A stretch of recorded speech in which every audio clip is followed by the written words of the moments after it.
Welcome, everyone, to another edition of Unravel Your Mind. We're here to transform relationships to love and to life. And I'm so glad you're here. There's so many questions to cover, but if you're watching me live, please go into the comments and ask your question, and I'll be sure to put it into queue amongst the many other questions we have today. There's a lot of good ones, and I think part of it is that we've just come off Valentine's Day. So there's a lot of relationship questions, which of course I love, romantic love relationships. But I'm here to help you get through any of your life's dilemmas and the devils that come in and cause some chaos in your life. And we're going to get through them. So please submit your questions. If you're watching on replay, do the same thing. You can write it in there. If you want it more private, you can go to my Instagram at QueenBlissB, private message me, or you can go to Facebook at Beth Bell Live and ask me your question there. All right, let's jump in and get started with question number 1.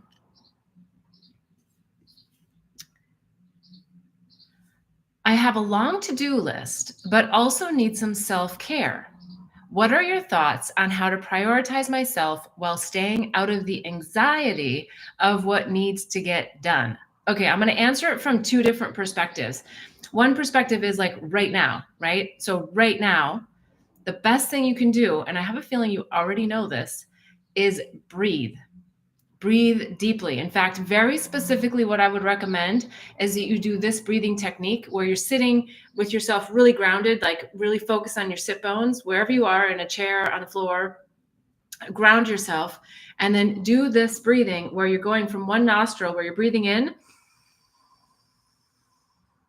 and then you're flipping here and breathing out. Don't release. After you've exhaled, breathe in, switch, out. Why? Because it can help our whole system calm down and get really grounded and really present exactly where we are. Then I would just ask, yourself, myself, what is my number 1 priority right now? And write it down, whether it's in your journal, a piece of paper, whatever works for you, preferably in a notebook that you use for work purposes or for your to-do list kind of stuff. And write down what that number 1 thing is. Then focus on that number 1 thing. I mean, you can continue to write down the other ones, but only focus on the one thing, because it feels like you're a multitasker. I am too. And I get a lot of energy by having a lot of different projects all going on at the same time. But what I find is that I have to really have intention behind the one priority. How am I going to feel at the end of today when I get that one priority done? And then I go, I want that feeling, and I want that feeling now. I'm going to feel that feeling instead of the anxiety, right? So if it's a feeling of accomplishment, like, oh gosh, I know what a great feeling that is at the end of the day when I feel like, yeah, I really, really got stuff done. I didn't let everything else in the world spin me. I also go to a separate desk to do certain tasks. So find spaces in your house, because you may get 3 things done today, right? So I'm not saying that you would only get the one thing done, but definitely prioritize and then focus on that one thing.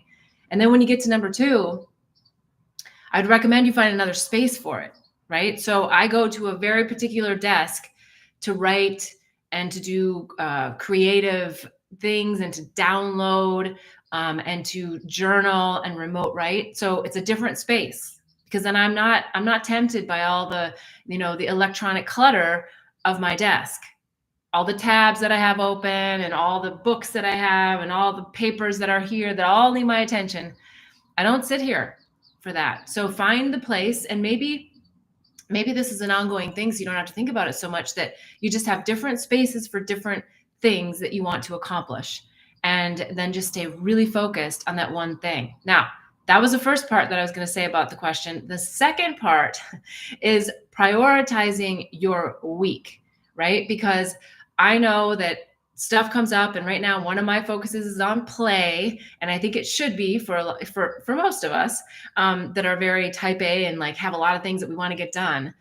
But I would really structure your day a little bit more. You're still going with the flow, but you structure your day in a way that, again, what your intention is what you want to get done as a priority, but also how you want to feel at the end of the day. How do you want to feel at the end of the week? What are the top 3 things that you need to get done? Now, I know with corporate lives and all this, there's like everybody else has different agendas. But I guarantee that if you stick to those 3 things for you personally, you'll feel better at the end of the week, even when the curveballs come and they kind of, take you from underneath your feet, because you're always going to know which thing to go back to, not the thing that's squeaking the loudest. And that's always the challenge, isn't it? The things that we think are going to cause us the most pain, grab our attention. Oh, I'll go do that. Oh, I'll go do that, right? We know the whole concept of sort of squirrel. And so if you're really focused on what this week is going to have and hold for you and how you're going to feel at the end of it, and then just bring that feeling into the beginning, you're going to see that anxiety subsides, because there's nothing to be anxious about, because you're in the moment right now doing exactly what you feel is your priority to do. And you've already told yourself, no, I'm already feeling accomplished. And as you do the work, you go, another step closer to putting that priority off the list and going to the next one. So hopefully that's helpful. I'd love to hear in the comments if you have anything that comes up for you, or if it wasn't your question and you have a thought, maybe you have an extra tip. I'm always happy for all of us to share. So please put it in the comments below. All right, let's go on to question number 2. I feel like my heart is blocked from love. I've been single for more years than I want to say, and seem to quickly sabotage any potential relationship that crosses my path. Honestly, I don't even know where to begin. What should I do?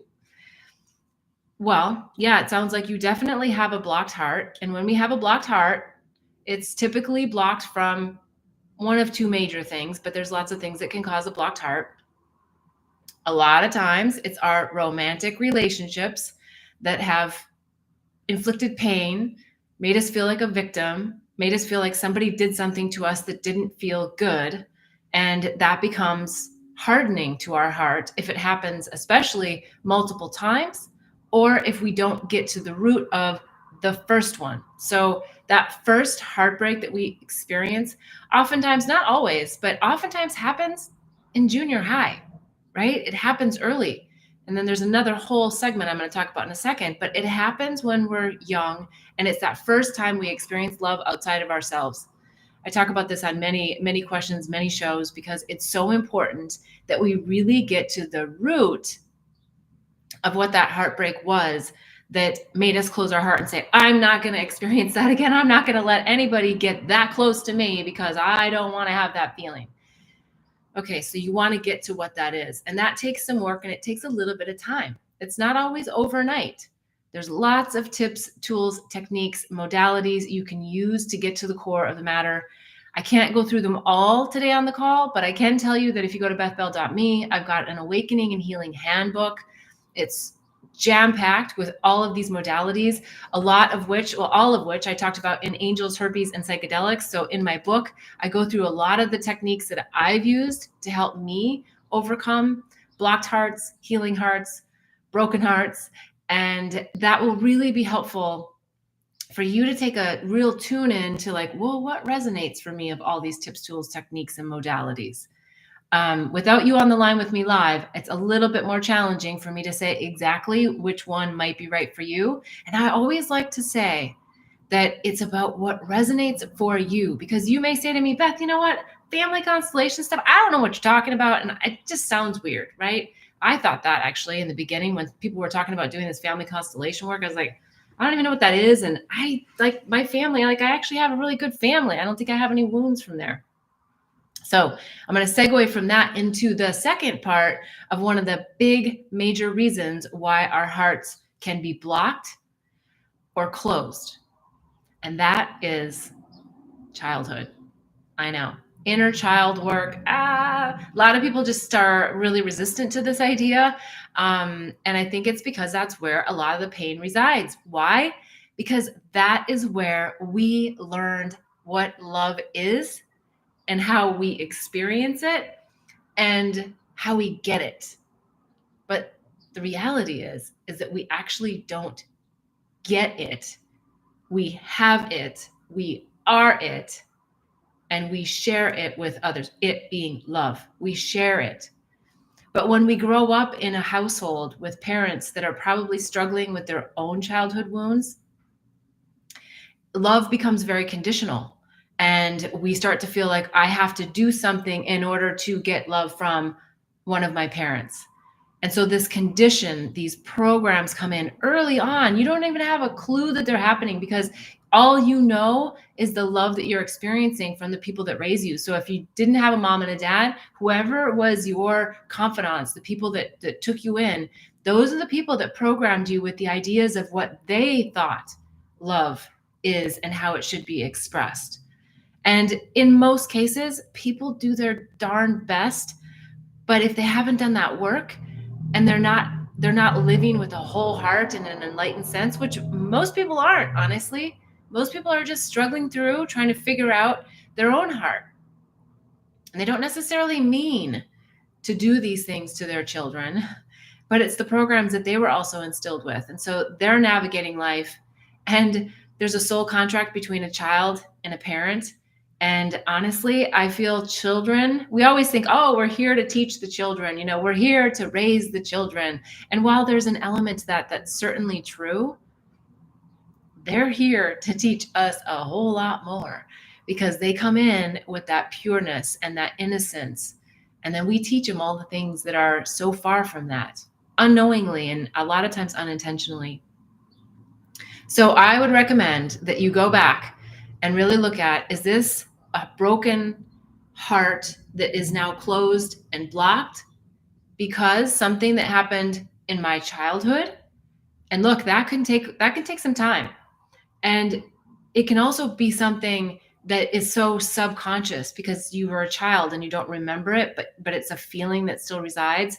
So that's why I'm saying I think it's really helpful if you go to the Awakening and Healing Handbook on bethbell.me, because you'll get a lot of different modalities that you can tap into that you can say, yeah, that feels right for me to get back to that in my life. And if it's a romantic relationship, it's that first love, and you see the pattern, right? That's something you want to really get into. So I have a five step process that you can go through to help heal your heart back to wholeness, wherever you're at, whether you're in the blocked heart, the broken heart, the healing heart, or the whole heart. It helps you to really just realize, how can I move through this in a way that gets me to the other side? All right. I think that's it for this question. I'm always happy to hear your comments. If you have more questions, please put it in the comments. Let's move on to the next question.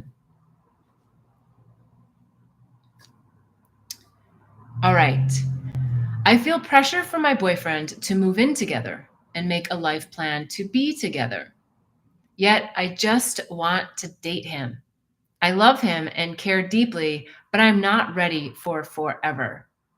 How can we make it work? Or no, sorry, how can we work it out? Well, I think there's a lot of things here. I don't know some of the other aspects about your, like how long you've been dating and maybe how old you are and what life stage you're in and all that stuff. But if you want to date, then you have to be really clear. I want to date, and that's it. Then I don't think that you call yourself exclusive. You don't call yourself partners. You don't go into any of that. It's all the word rhetoric comes to mind. I don't even know why. It's all ideations that are in like the social thought construct of what relationships should be. And so people come in with a lens of like, what does this relationship mean to me? Is it now? Is it future? And if you're just wanting to date, you need to just date, but you have to be really clear with the person that you want to just date. And that means not just words, but actions. What you do, what you say, it all has to be swirled together with the same intention of dating. Right? So when they want to go do something that is more like you're dating, but you don't want them to do it, whatever that might be, I don't know, go out with another person, date another person, then you got to let them go and do that because you've said, I want to date you. I don't want to be committed to you. I don't want to build a future with you. I don't know that I want to build a future with you. You may or may, right? Because otherwise you would know and you'd say, no, let's move this into more serious territory. just be really clear on your intentions so that that person is 100% knowing what you want with your words and your actions. If those are not aligned, then honestly, you're playing games. That's 9 times out of 10, that's the situation, is you're playing games. And if you're playing games and you don't know it, I get it, but you've got to get to it. You can't just keep somebody on the line. So get to it. And maybe that means you take a break. Maybe you take a break and you figure yourself out first and then come back, because there's something there. Trust yourself. Trust that there is something there that's telling you, hey, I'm not ready to commit for forever with this person. There's something there. So dig into that. Have fun with it, though. That's the most important part, is have fun with it. Don't take all of this so seriously. And if the other person can't handle all of that, then yes, definitely take a break. All right. If you have more questions about that, please put it in the comments. I'm happy to elaborate a little bit more. All right, we'll go on to the next question.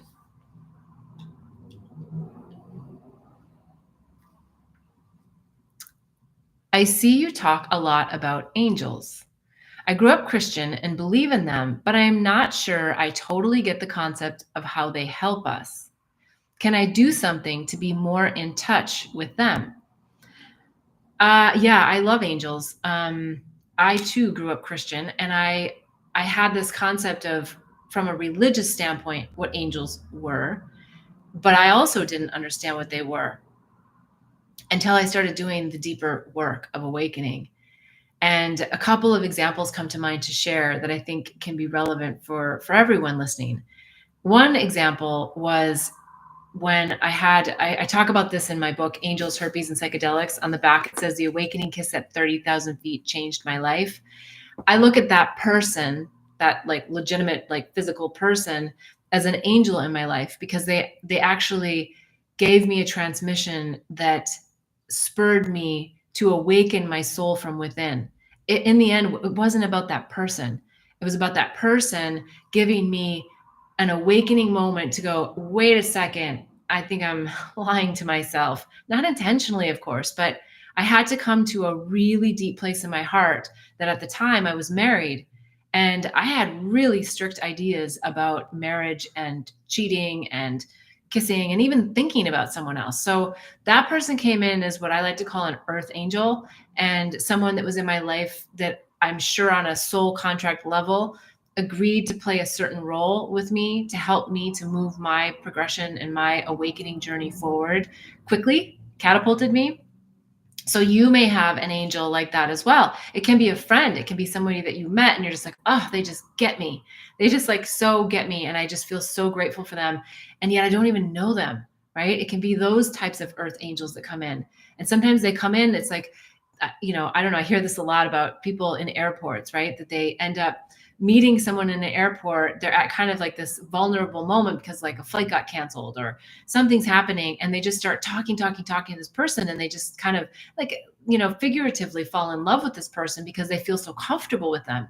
Well, that's an earth angel, and you may never see them again. And oftentimes stuff like that happens. So, I like to say we brush our angel wings with others a lot, and just being grateful for those little reminders about just how humanity can just be kind and loving to each other for no reason at all, just because we can, right? Kindness is free. It doesn't cost us anything.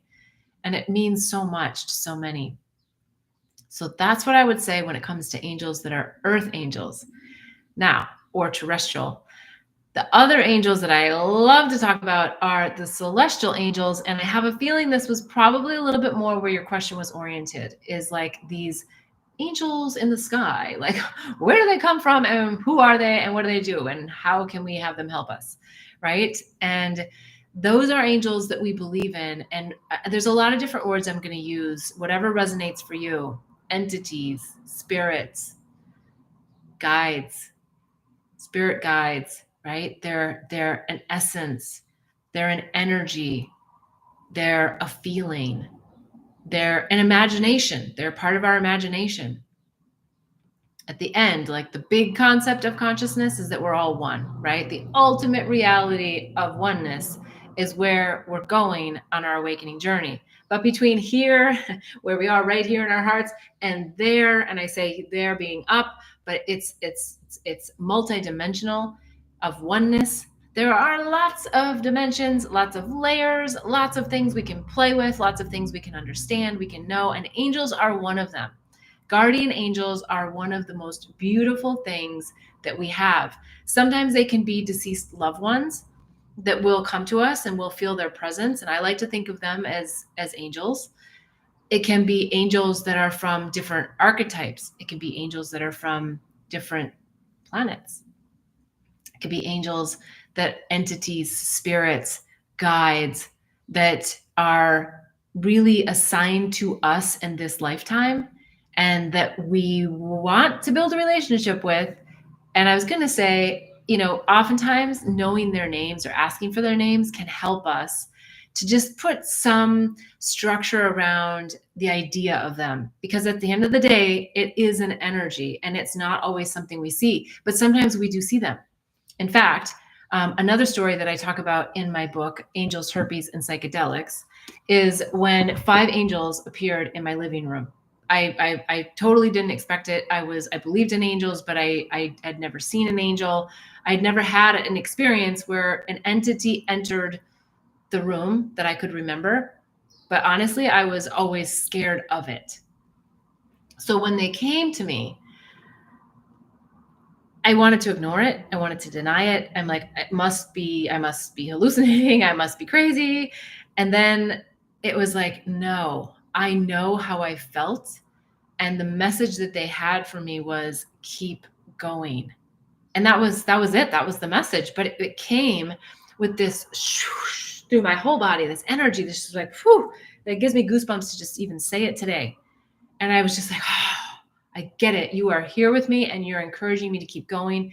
It was after I'd left my husband. I was asking for a divorce.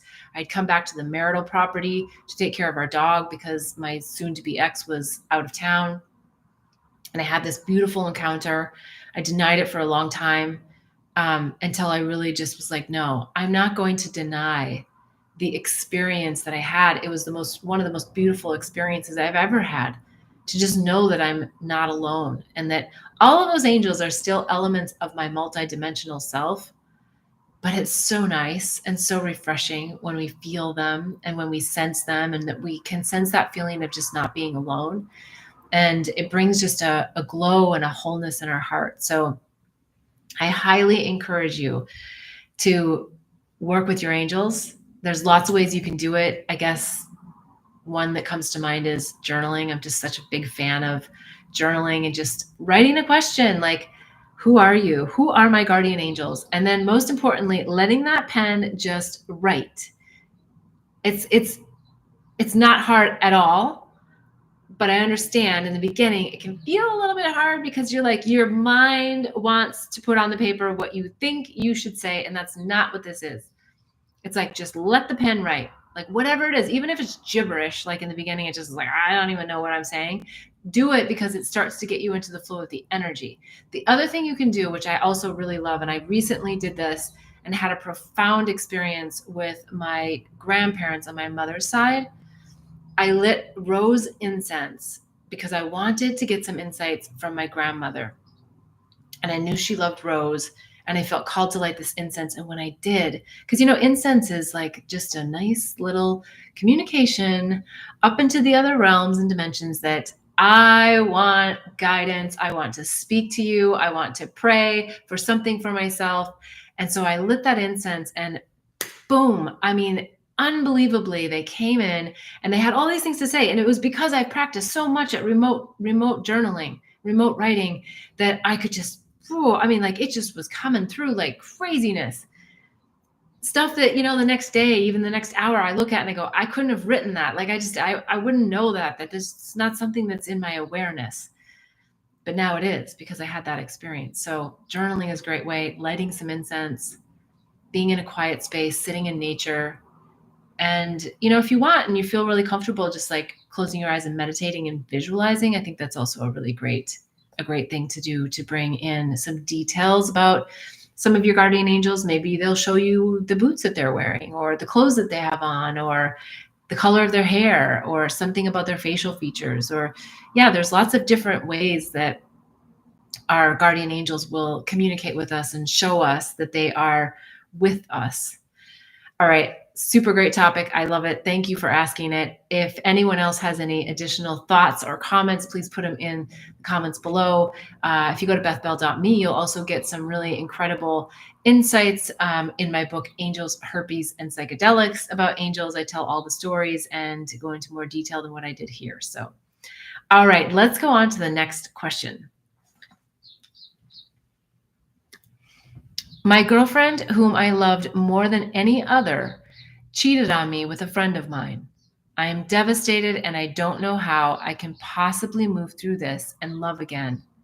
What's your advice? My first bit, and this is in the 5-step process of going from a broken or closed heart to a healed and whole heart, is you've got to feel. If you haven't allowed yourself to feel the depths and despair, I have a feeling that you have based on how you wrote the question. If you haven't felt it, you got to go there. You absolutely have to go there. And if it means that you go watch a sappy old movie that just like gets you crying, right? Sometimes it's just hard to cry. Like it's just hard to like get yourself to, be in that place of crying. Go to a movie, cry it out, feel it out, journal it out. Talk it out with yourself and your guides. The next thing, and this sometimes can be one of the hardest things, is really just accept that you are the creator of your life, not the victim. I know all too well, I have had so many heartbreaks, so many disappointments, deceit, disappointment, disrespect. These things create deep wounds of heartbreak. I've experienced them myself. It's so important that you remember that you asked on a soul level for these characters to come in and play these roles for you so that you can work through whatever the lesson is that you brought for this spiritual journey. Which means you also want to explore the deeper meaning of it, right? So you got to go deep into why would I call this in? Once you get past the whole concept of like, I called this in, like, are you kidding me? Then you can get into the deeper meaning of it. And you can really start to unravel some of the core issues, because I have a feeling that there's some patterns there. So that's the next step, is to really identify what are the patterns. Chances are someone else has done something similar to you or caused or created a similar emotion or feeling, either cheated on you or done something that made you feel that same energy of betrayal. So figure out what those are. And then ultimately in step 5, you're releasing the emotions that are attached to the storylines. You have to get rid of the storylines. You have to commit to not telling the story anymore and reframing the story into what it is that you do want, not what you don't want. And I'm not saying you jump to this right away. This, step 5 is you've got to go through the other steps first in most cases to be able to reframe and really stop telling the story. All right. Hopefully that's helpful. Let me know in the chat if you would like more insights on this. Okay, let's go on to the next question. I've done a lot of spiritual work. I feel like I'm deeply immersed in self-love, and yet I haven't found a partner to be with. I'd really like to have one, but after years of waiting, I'm becoming disappointed and wondering what's wrong with me that I can't attract a divine complement. I'm going to guess and say that you probably have a pretty awesome, big, healed and whole heart that's just hanging out there waiting. And I love that, because I do feel from your question that you have done the work and that you do have that self-love and that you're ready for that divine complement to step in, share love together, not codependent. It's like that interdependency, not the dependent or the independent, but like that interdependent way of really being on each other's path together and championing each other. With that said, There's also the other person in the equation, and they may be still going through elements of their soul's ascension so that they can meet you here. So it may not have anything to do with you in that sense. It may be that your partner is still doing their work to get to where they want to be and where you guys on a soul level have planned to be before you meet. So don't get too hard on yourself. I think also when you're out and about, keep your heart and your eyes open to seeing, make eye contact maybe a little bit more than you normally do, appropriately. I'm not saying like stare somebody down. I'm just saying, when you see someone and you feel their aura from afar, as you're getting closer, don't be afraid to make eye contact and smile, because that invites an opening for magic to happen. Don't go out thinking, is that my guy? Is that my woman? If you're doing that, then you're not quite in the probably the most ascended place of the whole heart, because you're still looking for something outside of you, right? And self-love is all about knowing that everything is within and that I'm here to share it with someone else, and that we're asking for someone that can help champion our mission and we can help champion their mission. And that's the beautiful place of divine compliments. And so be patient. Be patient. That's the words that come to me, is it's coming. Keep your eyes open, keep your heart open, and make eye contact even when it feels a little bit uncomfortable, but don't obviously go like into the uncomfortable zone that's not appropriate. All right. Thank you for that question. That was beautiful. If you have any thoughts, questions, comments, please put them in the chat. I'd love to hear them. And let me quick check the chat. All right, let's go on to the next question.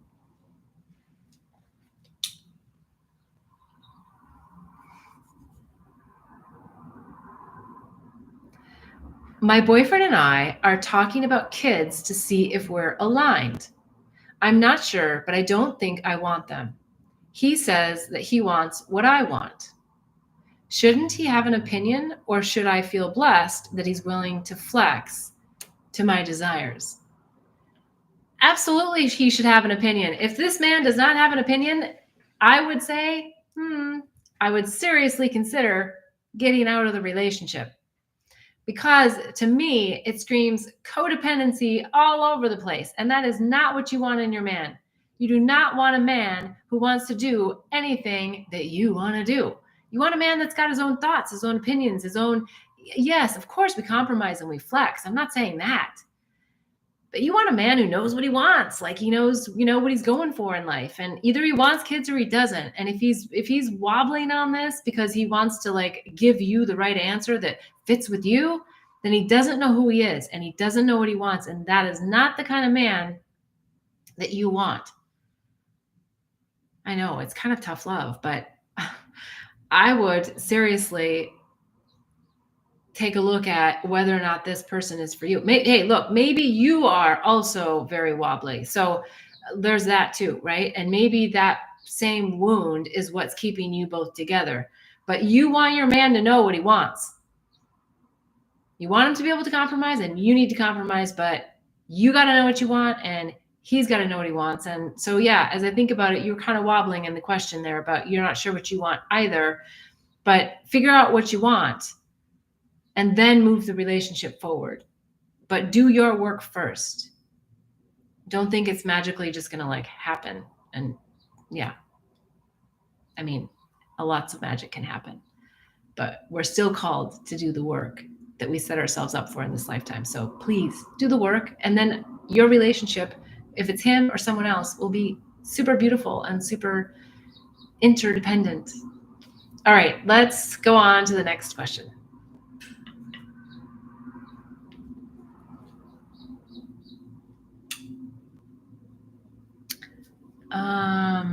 Got hair in my eyes. Okay, next question. You mentioned 4 different states of the heart on your website. What are they, and how can I find out which state I'm in and if there's anything I need to do to shift. Yeah, the 4 states of the heart, and there's lots of nuances and lots of gray area probably in between where people are, is a closed or blocked heart. That's someone who is just, the chains are on and they're not going to truly fully love again because their pain is so significant that they just can't move through it. The next is the broken heart.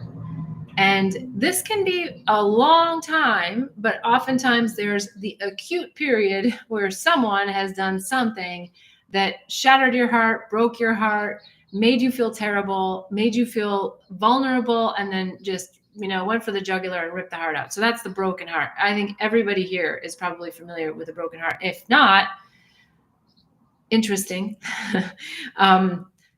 Hang on, because life is all about broken hearts so that we can understand and experience life from a whole heart perspective. And a lot of times that takes really having a broken heart.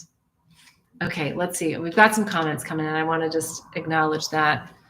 Hang on.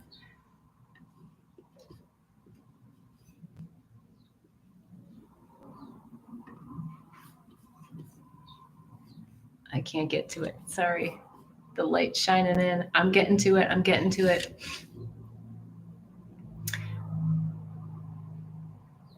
Okay, this one I'm going to come back to. Thank you. I'm going to come back to it about kids. So I'm going to stick on the 4 different hearts. So, and then I'll come back to this one. The third is the healing heart, right? That's where you kind of come out of the broken heart, hopefully, and you're moving more into that like healing heart space where you're doing the work. You're no longer, you might be crying every day, but you're no longer in the absolute dire broken heart state. You're like, I want to move through this, and I want to heal this, and I want to get the lessons that I set myself up to learn in this lifetime because of this situation. So it could be a romantic love. It could be a childhood heartbreak. It could be a friendship betrayal. Anything that's around disappointment, deceit, all of these really can cause a broken heart. So we don't have to just keep it in the romantic realm. All right. And then the 4th is the whole heart. And that's really where we understand that love is within us and that everyone else is a reflection of our own love. And that the sooner we understand that they are there just helping us to learn more about ourselves and to self-actualize, self-realize, to know who we really are, then everything is love. And we can shine our light brightly, and we can just be in the world and not have to jostle with these ideas of relationships from a love perspective. Are they going to give me love? Are they going to take my love? No. So let's all get to that whole heart. Let's get to that self-realization point where we can use discernment with our open hearts, but that we can shine our hearts and our light brightly out into the world and help others to feel that higher level of vibration that we're all here to experience, that bliss on earth, that heaven on earth. That is the whole heart. And we can be in a whole heart and we can drop into our broken heart. So it's a cycle. It's not always a linear thing, right? We can jump around to different spaces and places. You can have a broken heart. You can jump into a healing heart and you can go back to that broken heart. I hope not. But that oftentimes is what happens. You can get the 5 steps to healing a broken heart on my website. So I look forward to having you there. Sign up, bethbell.me. You can do your state of the heart assessment. It's coming soon. And you will be able to get something very unique to you as to where you are in the state of the heart.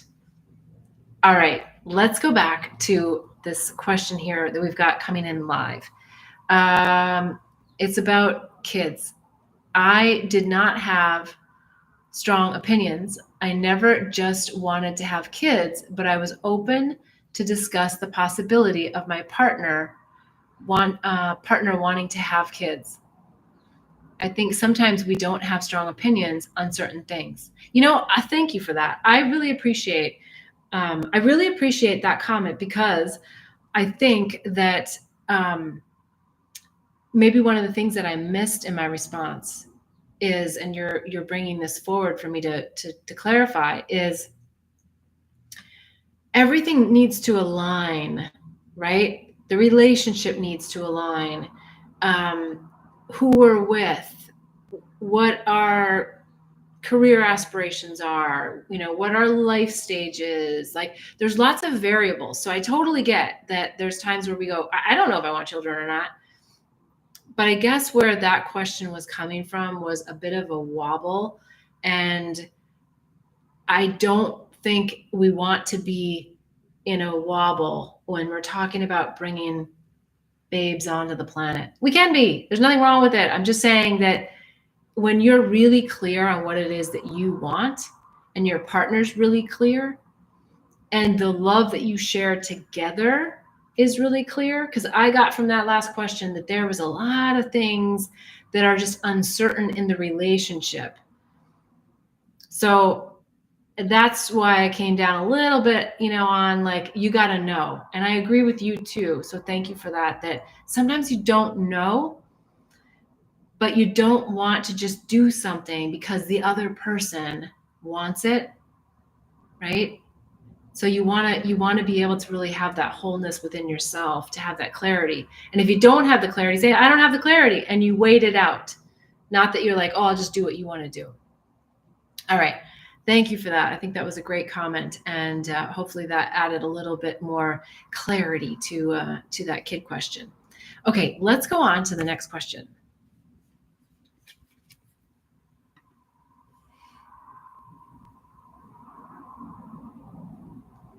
I've been broken up with my partner of 3 years for about 12 months. Although I can't seem to move through the thoughts and emotions and move on. It's driving me batty, and I really need to move on from this. Any tips? Okay, so yeah, 3 years is a significant amount of time, right, that you were in, and you've been broken up for 12 months, which is also a reasonable amount of time. But sometimes it takes a while for that heart to heal. So I appreciate that you're wanting to move on. And I think that you're right at that precipice of doing it. There's probably just a few more things within you that you want to clean up. Now, with the 5 steps of healing your heart process, one of them is to reframe the storylines, to stop, to release the storylines, which means stopping in a sense. But oftentimes I get it. We can't stop it unless we've done the emotional work deep within to release it. Because otherwise it feels like, this circuitous loop of thoughts that keep coming and coming and coming. And that's where we have to really take the reins in and say, okay, I'm going to change whatever it is, patterns in my life, routines in my life. Change the playlist of songs that I listen to that keep me engaged in memories and feelings from my previous relationship. Sometimes it's restaurants you go to. It can be things and objects in your house that you need to clear out. You can still have them as sacred things, but it's not something that you want to have, whether it's a picture or maybe it's something that they gave you and, something special, a crystal or something. Unless you've transmuted the energy around what that symbol represents for you, you're going to continue to bring in the energy of that person, and you're going to constantly be in the healing process, healing, which is beautiful. But I heard you say you want to get beyond just being in the loop of healing, because you want to get to the wholeness, and you want to get to a place where you can attract someone else, that you've elevated yourself in a sense on a spiritual level, that you have transcended the lessons that relationship brought to you. Right? So that's so important. We want to get the lessons because we don't want to repeat them. Who wants to repeat the same lessons? No, icky. It's no fun. I did it a million times. I do it all the time. And yeah, it takes time sometimes to get through some of these really, really karmic entanglements and lessons that we've set ourselves up for. So I know all too well what that feels like. All right. I'd love to hear from you in the comments if there's anything else that you'd like to talk about in regards to that healing heart and the healing process. All right. The next question. And I see in the comments, you're welcome. Yes, thank you. Okay.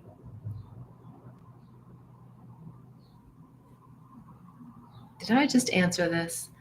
Yes, I did. Okay. You mentioned 4 different states of the heart on your website. What are they? And how can I find out which state I'm in and if there's anything I need to do to shift? Didn't I just answer that one? I think I did. Anyone on live, tell me that if I did. I think I did. I think I'm going to go on to the next one. Let's see. Okay. Do you believe in aliens? Are they on the planet now? Do you think they are here to hurt or help us? Both and all. Yes, they're here on the planet with us right now. Many of us are aliens. We come from starseed families and we have missions, and we're here to raise the vibration on Earth. We're here to transcend. We're here to ascend humanity.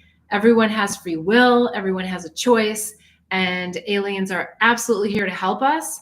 But there's some aliens that are absolutely here to confuse and cause chaos and create darkness and all of these different things. But without the dark and the light, the dynamic would not be what it is here on planet Earth. I mean, we have to honor the light and the dark.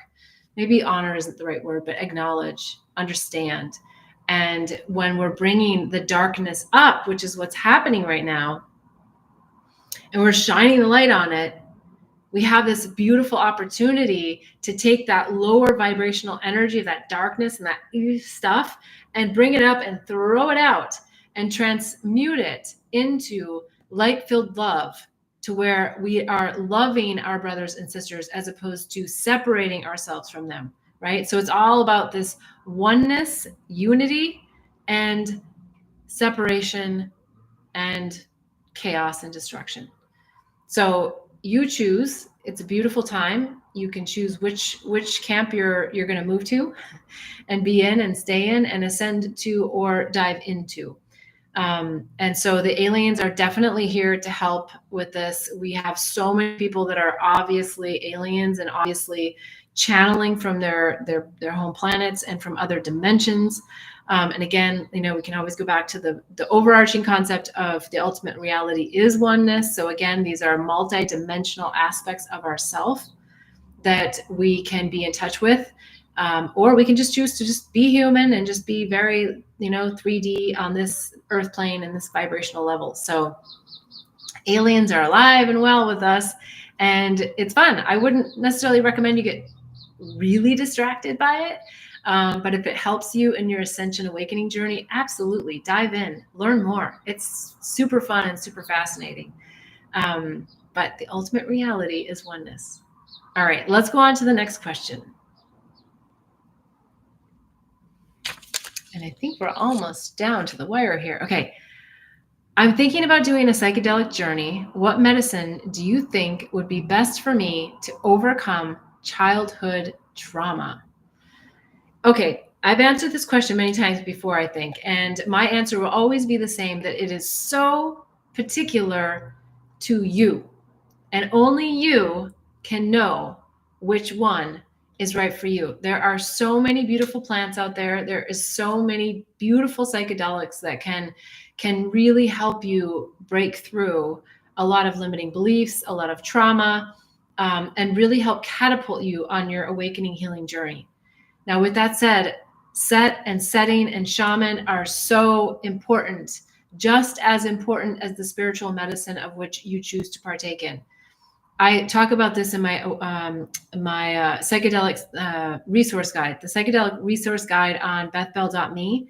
I put in there everything that is helpful to know prior to signing up for a ceremony. But I can't say enough that setting, and server is so important. So please heed that call, because a lot happens in these journeys, and you want to set yourself up for a catapulting event for ascension, as opposed to having to deal with some of the other stuff and the funny business that happens. But look, it's your journey. And if that's what you're going to set yourself up for, is to deal with the funny business, that's okay too, right? It's not about placing any judgment on any journey. It's just that if you're asking me what's the best one to go on, I would say only you know, and you'll know specifically when it happens. So don't use your mind like, oh, I have to decide.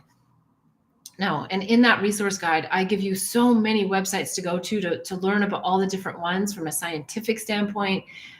You'll get everything you need to know. But most importantly, don't come at this just from the mind, like, oh, that makes sense. No, come at it from the heart as well. What do I feel about that? Like, ooh, what do I feel about that medicine? What do I feel about ayahuasca when I read about it? Oh, no. Okay, well then that is not your spiritual medicine to start with. And then once you get a calling, I mean, I really have experienced Aya's calling to me when the time came for me to partake. And so I would hope for all of you that you also heed that call when the grandmother, which is also calls you. So that's a really important thing. And that when you do get that calling, it took me a year after I knew that I was called to do ayahuasca. It took me a year before I found the right setting and shaman. And I was so glad that I waited. And I had so many opportunities that came my way, like so many people that said, oh, there's an Aya journey here, there. But I just knew when I knew who that was. And it was because it came from here. It didn't come from here. It wasn't about logic. I'm not saying don't use logic. That comes into play too. But what's in here and how you feel is really the most important thing. All right. Thank you so much for all the questions you've submitted. I just so appreciate it. I love answering them. And please go to bethbell.me. There's so many resources, so many things there. We're going to have a mentor membership program to sign up for. There's Awakening and Healing Handbook. There's my book, The Angels, Herpes, and Psychedelics. There's so many great do-it-yourself on the spiritual ascension journey, but there's also hand-holding and really great VIP services that you can jump into. So I look forward to getting to know you more. You can take the State of the Heart assessment coming soon, and we will do this together. We're all in this together. So please ask the questions. If you have the question, chances are many other people do. They just don't have the bravery to ask it. So please don't hesitate. Or ask a question for your friend. It doesn't always have to be your question. Everything always remains anonymous. I won't say your name. So please write the question in the comments. Go to bethbell.me. You can go to Instagram at Queen Bliss B, and also onto Facebook at Beth Bell Live to write me a private message if you feel like that's more appropriate to ask your question. So again, thank you so much for being with me this week. I look forward to seeing you next week at 11:11 on Sundays Pacific time.